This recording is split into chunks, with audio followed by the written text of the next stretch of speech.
Thanks for tuning in to this week's edition of the Brett and Matt Show. As always, he's Brett, I'm Matt, and this is our 2016 NFL Draft recap. So, I don't know, Brett, what did you think of this year's NFL Draft? I know I thought that the first day was pretty interesting. It I was felt like certainly entertaining it for was that first very day. entertaining. I felt like, especially compared to last year, where I don't really remember there being a whole lot of trades in the first round. I thought this year there was quite a bit of movement, and I don't know what were your thoughts after day one? My thoughts were, well, first of all, let's talk about the Laramie Tunsil thing. All right, can we do that? Yes, we can. Because that was one of the weirdest things I've ever seen happen, like play out live. Like he was sitting in the waiting room or whatever, waiting to hear his name called, and he's just sliding down the board. You gotta wonder why. It's because there's a video of him hitting a bong through a gas mask from God knows when. It obviously wasn't, I don't believe, anytime recently. Mhm. And then like they start posting pictures on his Instagram as well of him admitting to basically taking money while he was in college to help pay for like his mom's rent. Like, For an electric bill, I heard, and the electric bill was like almost $400. What the hell are you doing that an electric bill costs $400 unless you're growing some plants or something? oh my I god, don't know. I listened to a radio show and they were talking about it. I was like, that's a good point. just leaving the lights on all day. Maybe it's a big house and they have very bad insulation for heating or air conditioning. Man, I don't know, but it was $400? either Uh, way. That was a very interesting thing, and I mean, it kind of sucked for the kid because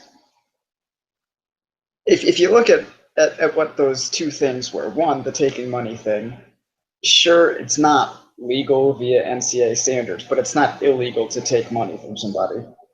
And then the other thing is weed, which a lot of people think should be legal anyway. It's not in the NFL, and you hope that that doesn't lead to him getting caught. But I don't think he's failed any drug tests throughout this whole process. And some teams knew about that sort of thing happening in his past anyway. So it was kind of weird because, oh, now there's video of it. It's like the Ray Rice thing in a way, mm.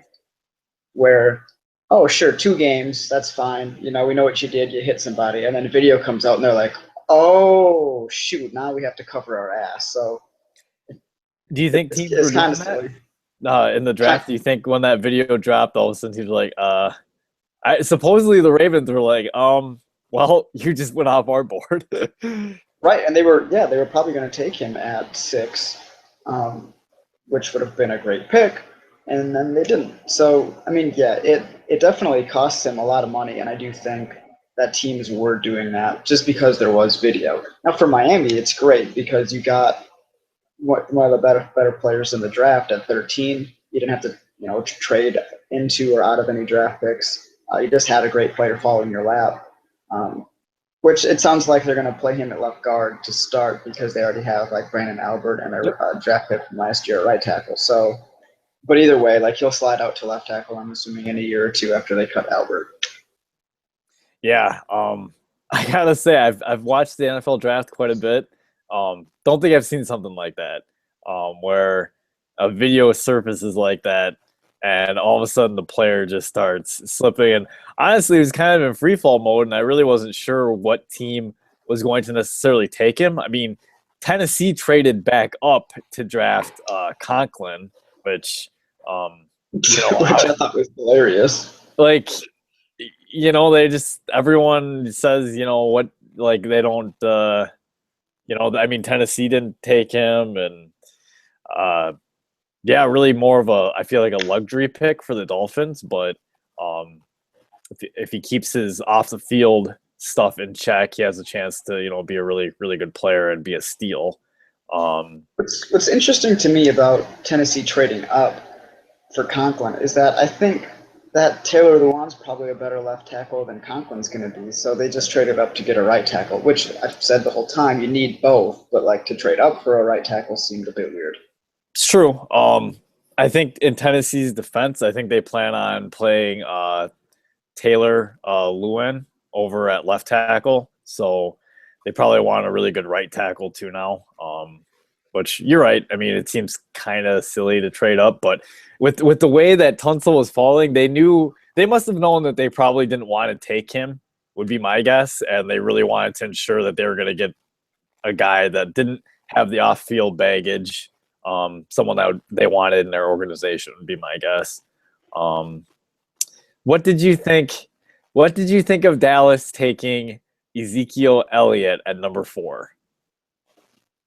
Well, we predicted that in our little mock that we did on Twitter. Only I predicted they would trade down to 6 for it, which almost happened until that video came out, right? Or until Bosa actually got selected, I believe. Either one of them, but it was about to happen. So, I mean, it makes sense. Like, I like the pick. He's a great player. He's probably one of the most well-rounded running backs to come out in a very long time. Mm-hmm. And behind that offensive line, like the amount of holes that they're going to open up for him,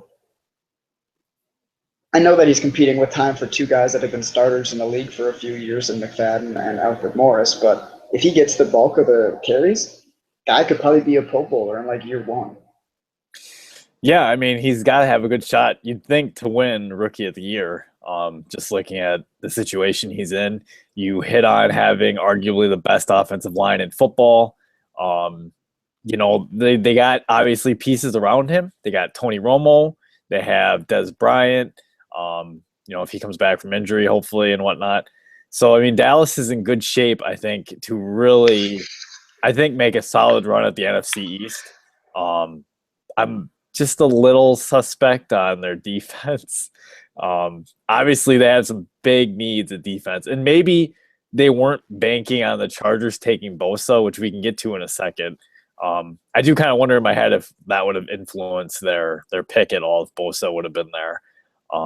But there's no question. I mean, you gotta like the pick of Elliott.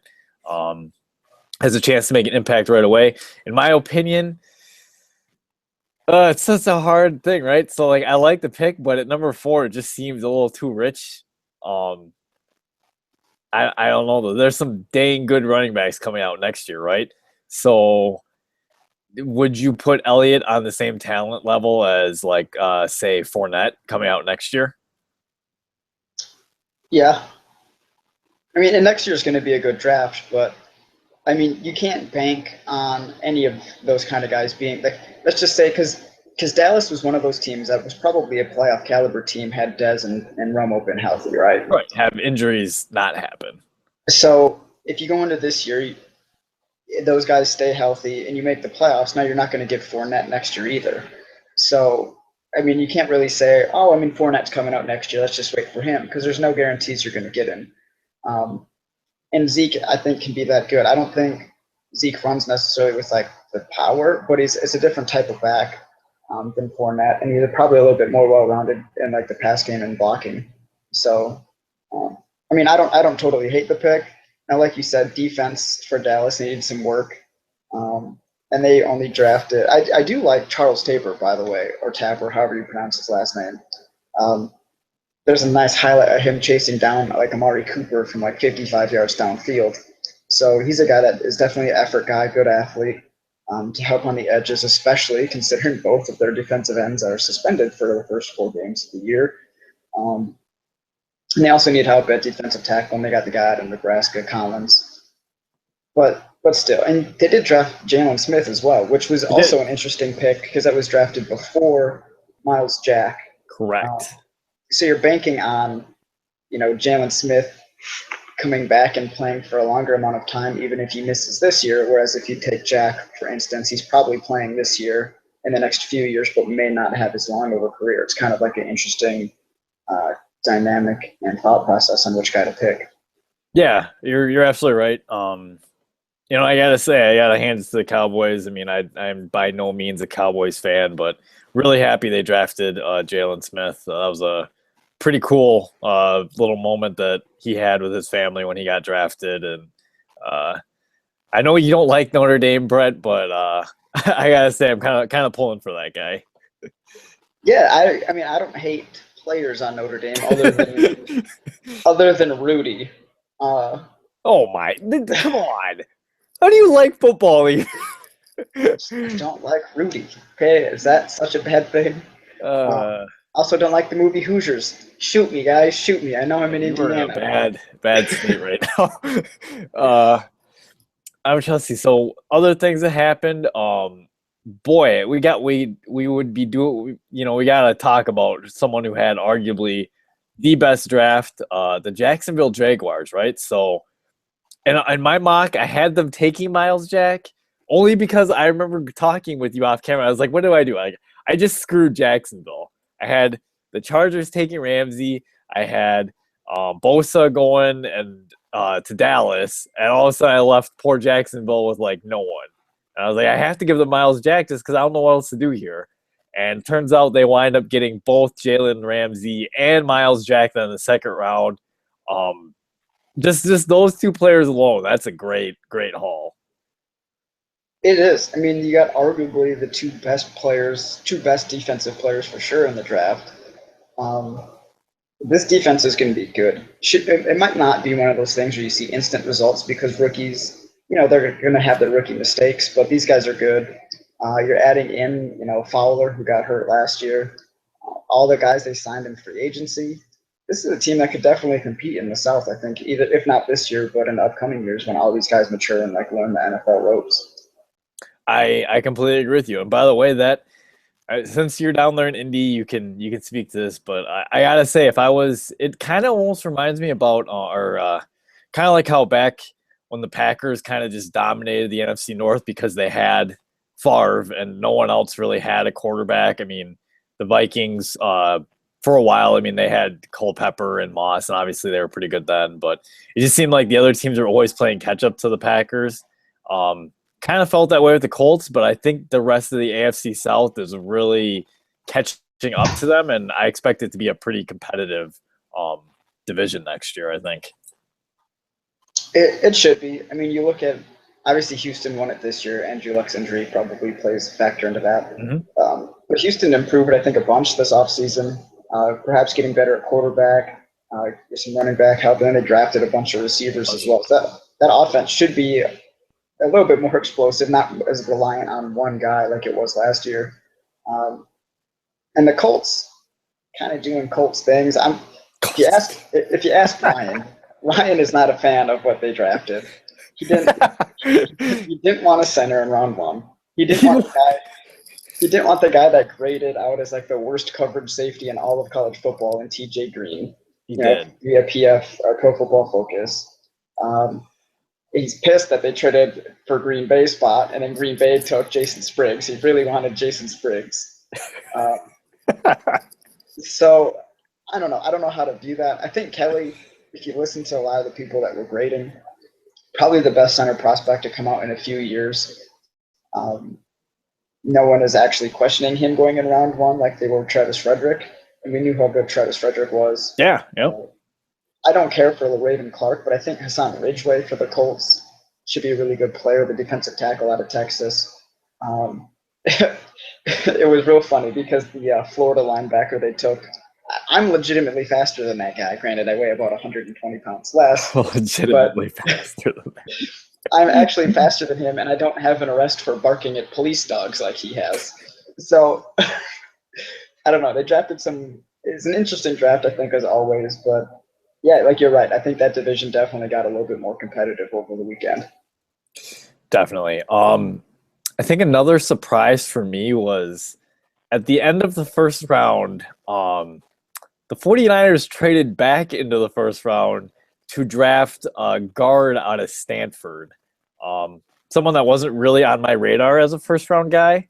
I think we had a couple guys that both of us didn't have going in the first round at all. I think he was one of them, obviously. Do you think that's Chip Kelly just trying to be like, well, I know something about this guy that apparently no one else does, and he's gonna, he's doing Chip Kelly things. He drafted two Pac-10 guys, right? He drafted his own guy from Oregon, and then he goes and drafts, of course, the guy from Stanford. Yeah, and I think some of their help was. It's funny because Anthony Davis, who was their right tackle and retired kind of abruptly about a year and a half, 2 years ago, whatever it was. he started tweeting out that he thinks San Francisco should draft tackles because he's apparently not coming back. And instead, they trade up, and instead of getting a tackle, they draft a guard. Which, I mean, you still need obviously guards. When they were in the Super Bowl and like really competitive in the playoffs, they had a really good offensive line. That power run game was amongst the best in the league. I mean, so it makes sense. But I mean, he did give up a lot to move back into the first round for a guy. And again, it's where they're graded, right? Dallas traded down and drafted, Frederick. So if they had a first round grade on him, I get it. But they're probably one of the few people to have a first round grade on him, which makes it kind of questionable. At least in our eyes, it's definitely a questionable pick. That's true. So moving on to another team, we got to talk about our Green Bay Packers. Brett, was it just would you say it was I wouldn't say it was like a star-studded draft or like, a standout like A plus performance. I'd probably give Ted another solid B. I was actually reading something today that Ron Wolf's philosophy was if I hit on 1/3 of my picks, I've done a really good job. I don't know if that's really like how like GMs should necessarily grade themselves, but Ryan has every right to be upset about his Colts trading away that pick, allowing us to get Spriggs, because I gotta tell you, I love that pick. Yeah, I'm a big fan of Spriggs, obviously having been able to watch him up close for the last 4 years. And I called Kenny Clark in the mock, so I'm so happy about that. That was a good call. Good call. I texted you, honestly, I had no idea. I was like, who the heck is this? I'm so confused right now. I was so mad at first because I wanted Miles Jack so badly, and I was like, really? We just passed on him? You got to be kidding me. But Miles Jack and Reggie Reagan are both. I was mad, dude. I was livid. I was not happy. But then, I went to bed that night. I couldn't really sleep very well because I was still angry. I collected my time out. To be fair, I had the same feeling last year when we took Demarius Randall. I was like, who the hell is this? I was like, are you kidding me? We just took the safety. I was like, this doesn't make any sense. And so I kind of collected my thoughts. I did some research into the kid, and you know what? I gotta admit, I'm kind of liking him. He's young. He's only 20 years old. Like 6'3", like 200 or 310 pounds. Apparently, he comes from a wrestling background, like Mike Daniels does, which I kind of think is interesting. And he's a good run stuffer, and he's still developing as a pass rusher. But for being a 20-year-old, obviously he's got a lot of learning still to do. But I gotta say, the more I thought about it, the more I liked the pick. And then the second round, I was just so excited when we traded up because I was telling one of my buddies, is like, dude, we should take Spriggs if he's there. He goes, he's like, I don't know, man. He's like, he's probably not going to be there. I'm like, maybe. And sure enough, Ted Thompson actually trades up, gives up a 4th and a 7th to move up. And obviously we switched second round picks with the Colts. But I love the pick. Yeah, I was excited. Definitely. And I was you should have seen me, like I'm sitting there in the 3rd round when Sam comes out and he's gonna announce the pick, and he like looks down, reads it, looks up, he's like, oh, you're gonna like this one. Linebacker. I actually stood up and went, yeah, because I thought it was gonna be Joe Schobert, and then it was the guy from BYU. So then I had to sit down in disappointment. I was just really excited. Because I just really wanted them to get Joe, but they drafted another middle linebacker out of Stanford, which is interesting because it probably means that, Kyler Fackrell, the guy from Utah State, sorry, I think I said BYU before, from Utah State, is going to stay on the outside, and they're not planning to move him inside. He's going to be more of a linear guy. I don't think he's going to be as good in space because he had some injuries, and he was projected to be really good before that, but he just hasn't been the same since. But yeah, I mean, I really like the first 2 picks. And I actually like the Stanford tackle, who was our last pick as well. And it's important for us for Green Bay to draft offensive linemen this year because like 5 of our top 6 guys next year have contracts that are up. And with some of our other deals, we might not have the most cap space available to sign all of them. So kind of preparing for that in the future, I think, is a good idea. Yeah, for sure. I completely agree with you. I mean, you hit the nail on the head. Ted Thompson. I mean, the good GMs. Um, they plan ahead a little bit, and obviously knowing those contracts are going to be coming up. Spriggs, maybe you can groom him this year, so he can potentially be the starting left tackle next year. Um, no question about that. Getting him some offensive line depth.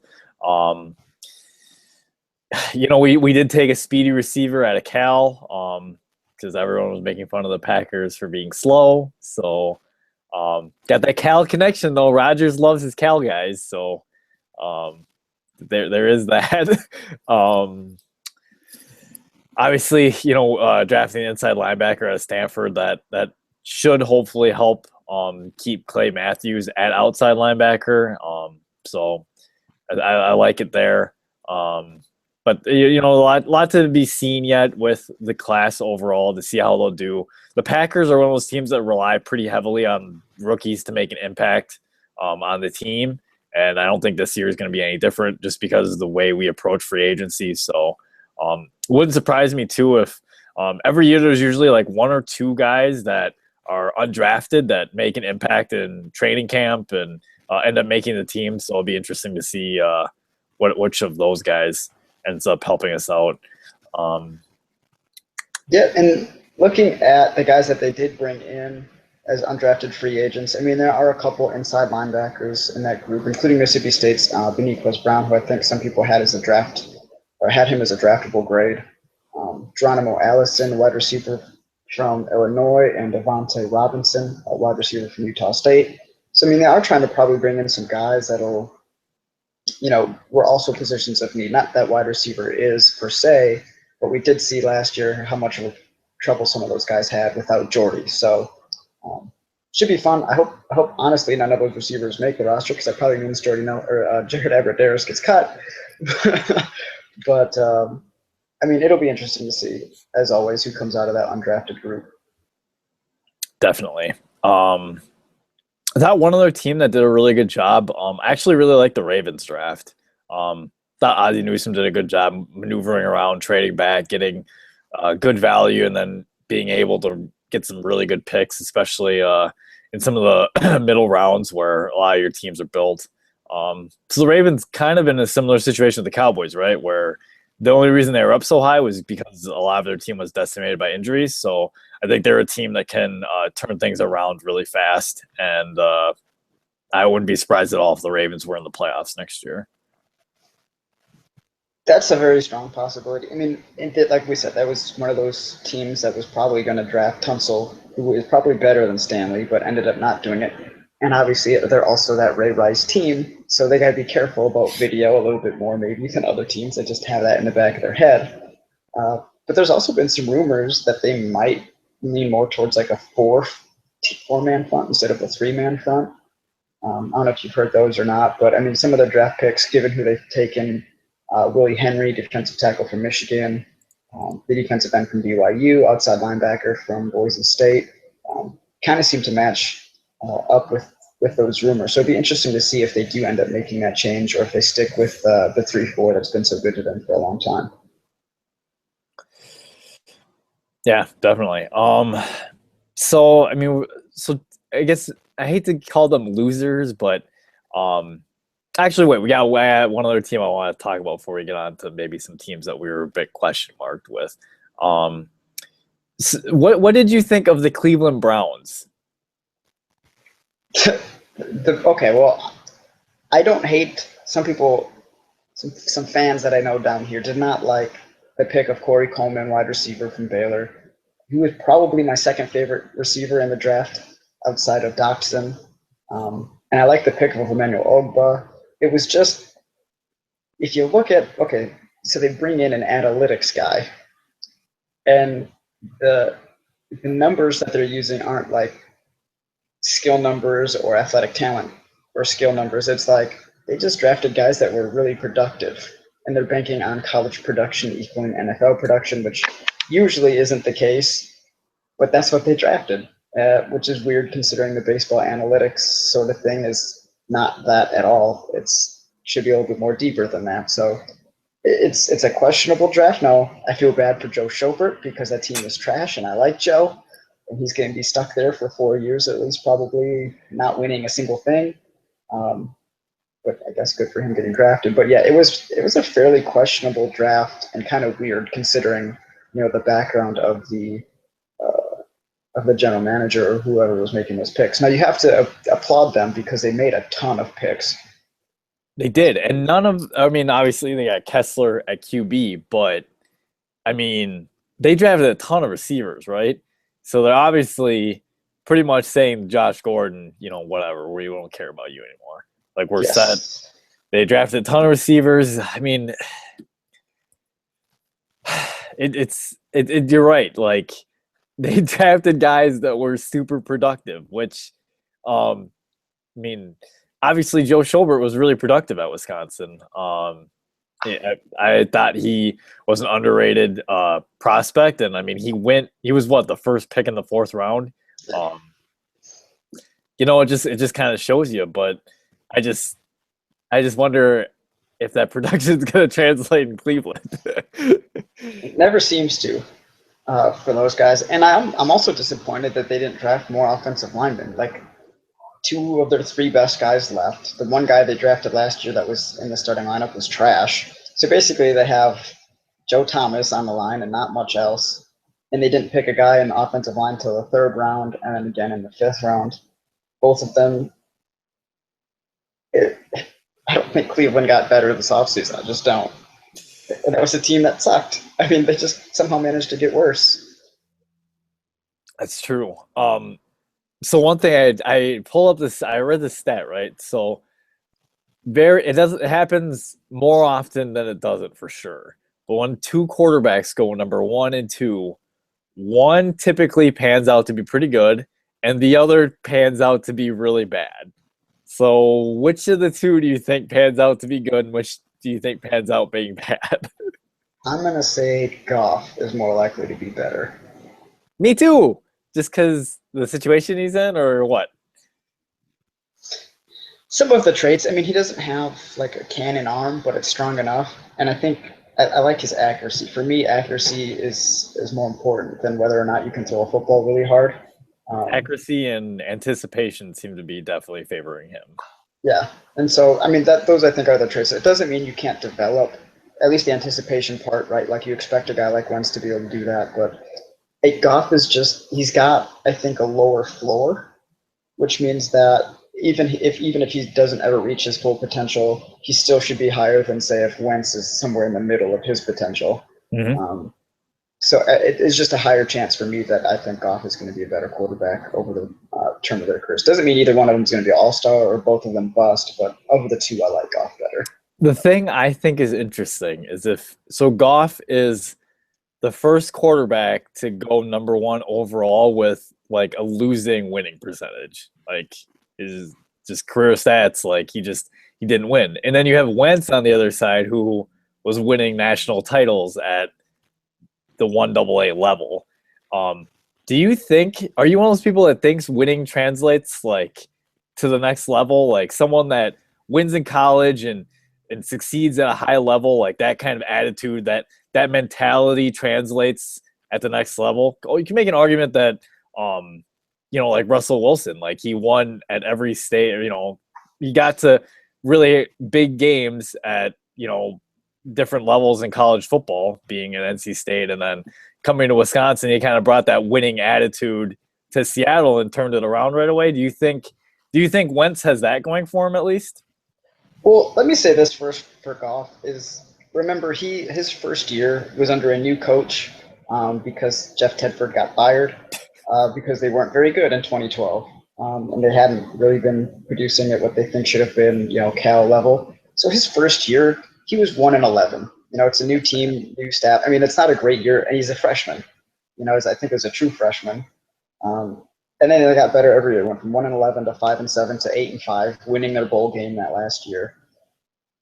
It shows that I think if you just take his record into account, it's not obviously going to be great. But technically, if you just take that first year out as a true freshman, he did have a winning record. Not a great one, 13-12, but winning is winning. you win more than half your games, you'll have at least a decent shot sometimes at the playoffs in the NFL. And he started more games in college than I guess Wentz did in high school and college combined. So that's something else to keep in mind. I mean, yes, Wentz came back. He was on a team that won like every title ever because they're just so much better than everyone else at the FCS level. But they won before him, and they'll continue to win after him. So I don't know if that's necessarily like a Wentz thing more than like a program at North Dakota State thing. It's a fair point. Boy, I tell you what, though, North Dakota State had to be loving that he went number 2. I mean, I don't think that college definitely hasn't had that kind of media attention probably on it ever. Probably not. I think they hosted College Game Day once. I think that happened like 2 years ago. Huh. That's probably the last time. So a couple of questionable teams. What the heck is Tampa Bay doing trading up for a kicker? Are you kidding me? Hey, man, everybody needs a good kicker, all right? Ask Minnesota. Ask Minnesota if they would like a better, more accurate kicker. Maybe Minnesota should have traded up to draft this guy. Maybe. I mean, but you look at it, like, he's never missed, like, a field goal within 40 yards or something like that, which is, I mean, impressive. You'd say, oh, under 40, you should make it. Well, long extra points this year were 32 yards away? And there were a bunch of missed extra points. So if you can just get a guy that consistently makes things under 40, you're not giving up the points like you have been for a lot of these teams. So, I mean, it is kind of funny, though. I don't know if we could have sat there. I don't know if other teams graded him out as a second rounder as well. You had to laugh, though. To trade up for a kicker is probably one of the funnier things I've seen, just on its face value. Mm-hmm. Yeah, I definitely agree. The other team I'm a little bit curious was the New England Patriots. I thought were curious. Oh, but before I get to the Patriots, I just thought something hilarious. So, did you know that the Denver Broncos invited Mark Sanchez to like their draft party or whatever, their like media day party or whatever party they had at the stadium, and then the Broncos trade up to draft Paxton Lynch. I wonder what Mark Sanchez was thinking. You got to have somebody to compete with. He's glad to have the camp body so his arm can rest while they're in summer ball. They're not going to cut Lynch, obviously. No, they're not. He's not going to start this year, I don't think, either. Like, I don't think that was their intention necessarily. I think Sanchez is just kind of a holdover. Now, if Lynch proves to be better than Sanchez, obviously you start him. Mm-hmm. But still, with that team and defense, they're still going to be competitive in the West, along with a team like Kansas City and Oakland. Yeah, that's true. But the team I was going to say before, so the New England Patriots, what do you think of their draft? For me, it's always hard to call the Patriots in the draft losers for a team that's continued to win as often as they have. They're like the Packers, though. They win because they have an elite quarterback. And that's perhaps a very good point. But it was a very Patriots-type draft. They drafted, a corner who had one of the better three-cone times, which is something that they covet in their corners and receivers, is the change of direction ability. Joe Thuney is, I think, a really good offensive lineman, and God knows that they needed some offensive linemen because Tom Brady took a beating last year. But, I mean, beyond that, it wasn't necessarily like a great draft. Now, Jacoby Brissett pick makes sense because they need another quarterback on the roster. Mm-hmm. With Tom Brady being suspended for the first 4 games, reinstated, by the way, by a judge, like a court judge, I don't know, an appeals court or something. Doesn't make a lot of sense to me, but whatever. I'm glad that we're spending tax dollars on whether or not Tom Brady should be suspended. But, I mean, it was just a very typical type Patriots draft, a bunch of guys that nobody knows that end up probably becoming at least decent. It's kind of like when they drafted who's that guy that they had on the offensive line from Fresno State? They traded him for the tight end in Tampa last year or 2 years ago. He was a speed guy, wasn't he? Or a faster tight end. But the guy that they traded for the tight end was like a guy from Fresno State that I was like, when I remember watching him get drafted, I said, who the hell is that guy? He's like a Pro Bowler. So, I mean, The Patriots, I think, know what they're doing. Their draft isn't always the best. They do hit on a lot of free agent pickups as well, which is something Green Bay doesn't do. Um, but it's just hard for me to call them losers because they keep winning, no matter what. It doesn't matter. That's fair. So I mean, I think we covered a decent number of teams. Are there any other teams that you wanted to go over that we didn't discuss? Well, what do you think of Buffalo's draft? I mean, I like Buffalo's draft. I know it's been a bit polarizing for some people because I don't know why, but I mean, they got two first round talents with their first two picks on the defense, and that defense didn't do great in Rex Ryan's first year, so it makes sense that they hit on those. And I think Adolphus Washington is going to be a really good defensive lineman, helps him depth. Kyle Williams is 32 years old and on the downside of his career, so you need to get some guys and bodies up front for the long term. Plus, I don't know, maybe Cardale Jones becomes the guy that we saw that won the title versus the guy that we saw that struggled when he was in the limelight the second year at Ohio State.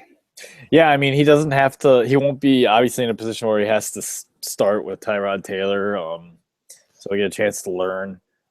You're right. Their first two picks on defense. I mean, they should really boost that defense up front, which wasn't as good as I think people were expecting it to be. So I mean, yeah, I don't have any real issue with Buffalo's draft. Believe I had them taking Shaq Lawson, so I hit that one right on the nail. I had them taking connection, man. I had them taking Reggie Ragland also in the first, so it was just like you and Miles Jack, which is kind of funny.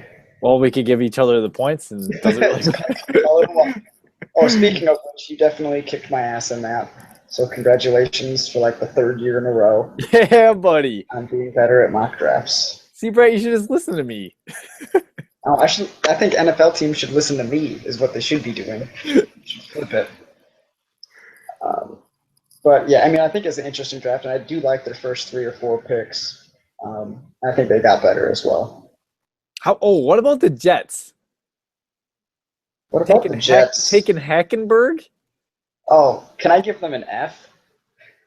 Brett, he's not that bad. Okay. He's atrocious. Now, Darren Lee is one of those guys that was a polarizing guy. That's who their first pick was. Some people don't think he's obviously a great athlete, but he didn't always necessarily produce like he was the great athlete. So it's kind of like a hard thing.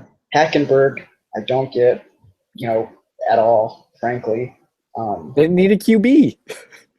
I guess. I mean, if I'm looking at some of the other grades that like teams or that like other analysts gave them, and they seem to be much more favorable. Well, one was like a B. This one's a C minus. I'll agree with the C minus. That's about as good as I could give them because I don't think they have a lot of impact guys after Darren Lee. Yeah, that's fair. Trying to think if there's any other teams that stood out. I'll tell you who stood out. San Diego drafting Bosa instead of offensive line right away, and so Melvin Gordon's still going to not get anywhere to run. No, Brent. See, now he's got Derek Watt in front of him, opening up. That means they're going to have to change the offense if they're going to use that. Maybe they are. Why? Okay, why else would you spend? Was they a 5th round pick? Or 6th? I think it was 6th. Okay. I don't get it. Why would you spend even weights drafting a fullback if you aren't planning on using him? Special teams ace. That you drafted the guy in the 6th round just to play special teams. You can pick up scrubs off the undrafted free agent market that can play special teams. Come on. Well, you lost Ladarius Green. Gates is going to retire. You drafted one tight end. Watt has the ability to be kind of that H-back move tight end / fullback. So Watt's going to be a tight end now? What? He practiced tight end at the I don't know, it was the East-West Shrine game, I think. He's more of a fullback, but I mean, some teams are interested in his ability to be out in space and move and block on the edges too. So, you know what I want to just call out right now? The Baylor basketball team had more players drafted than the University of Texas. Tennessee also didn't have anybody drafted. Okay, maybe it was Tennessee that I was thinking of. Damn it! But either way, what the hell? Oh, Sean Oakman didn't get drafted, did he? Oh yeah, he didn't. What? Where did he end up? Now we need to figure this out right now. Or did he not end up where he had like all those issues off the field stuff? Oh yeah, he shouldn't be drafted. Nobody should even sign him, and he's a shitty player anyway. But I was just interested to see if he went anywhere. Now, when you get arrested for sexual assault, though, right Yeah. before the draft, yeah, I don't think anybody signed him yet. Wow. Oh, did you see Caputo went to the Saints? I did. So that was, I think, everyone that we expected from Wisconsin got drafted or signed, not drafted, but Ended up on a Mac. team. We can talk about that quick. I mean, Caputo's on the Saints. Um, Stave's on the Vikings. Oh, now his interceptions will be cheered.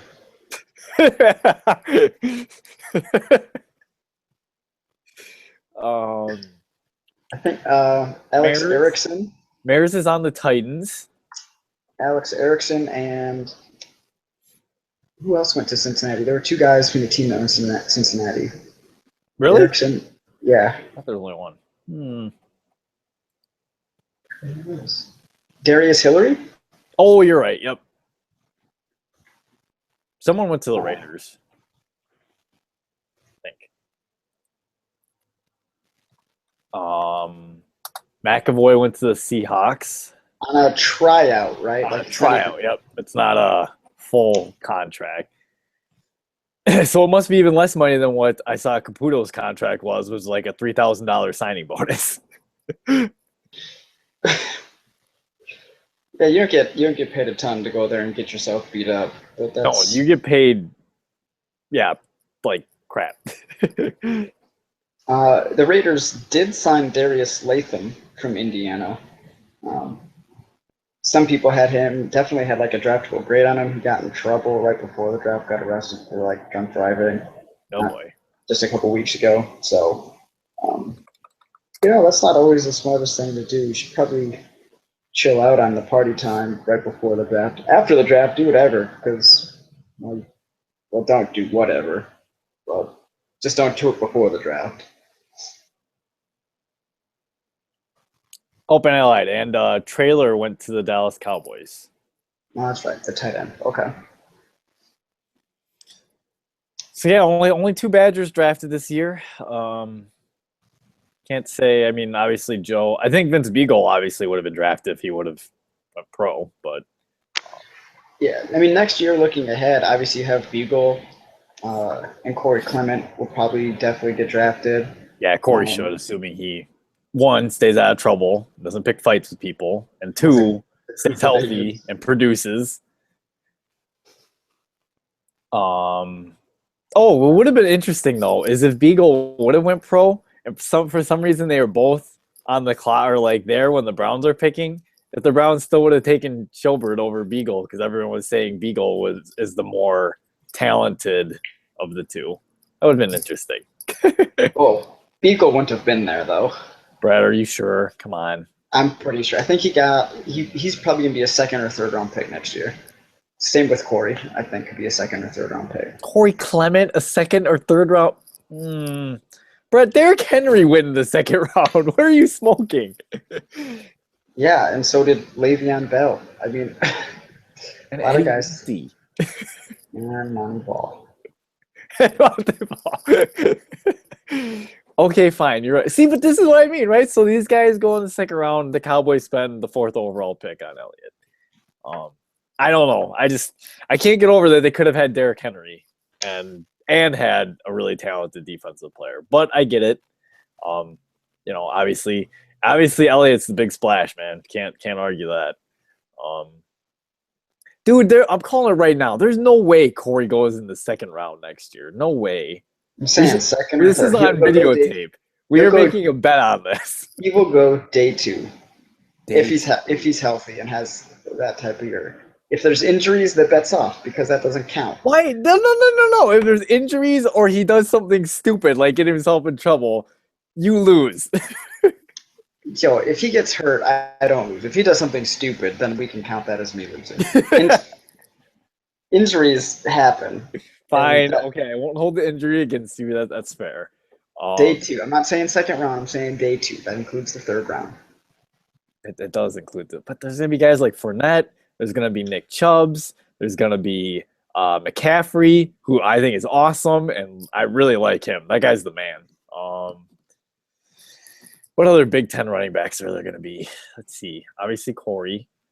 Dude, did the guy from Indiana get drafted? The running back? Yes, he did. Jordan Howard. Yeah, that's his name. He went. Where did he get drafted to? I forget. Chicago. Oh, so we'll get to try to tackle him. He'll probably run over our really shitty middle linebackers that we have. What? A very shitty middle linebacker from Stanford did pretty good against the stupid Iowa Big Ten garbage. Oh. Jordan Howard is not Iowa garbage. You're right, he's Indiana. That's even worse. He's much better than anybody that Iowa had at running back. Yeah, probably. That's fair. Well, with that said, I think that wraps up our draft recap. So, gosh, I don't know what we're going to talk about now with the NFL draft's over. We're in that lull state. And NBA playoffs, which we haven't hit on NBA all season, so I guess. Sure, yeah, we'll probably talk about the playoffs some. This is usually the time of year I start watching more NBA, so makes sense. It's about that time, considering, we haven't talked about it at all. But you're looking at players for next year, by the way, running backs. You got Leonard Fournette, Christian McCaffrey, Nick Chubb, Dalvin Cook out of Florida State, who returned to school this year, Royce Freeman from Oregon, and Samaj Perine from Oklahoma, who actually has the record for most rushing yards in the game. Because they fucking left him in a blowout just so we could get the record, bastards. So, I mean, there's probably going to be, I think, 8 guys that should go in the first, 3 rounds. First 3 rounds, 8 running backs? Bro, are you out of your mind? Maybe. I think Corey Clement's probably the best senior running back. All those other guys are going to be undergraduates. Yeah, that's probably true. So, yeah, I think 6 or 7 guys first 3 rounds. I think 8 was overshooting my landing, but it's a lot of talented running backs next year. That's what they were saying. I was reading something about how next year there's lots of good running backs that could come out. So, I don't know. We'll see. But with that said, I think next week we'll start talking some NBA playoffs. So, any other football-related stuff that might come up between now and then. So, until then, thanks for tuning in to our draft recap, and we'll talk to you guys next week.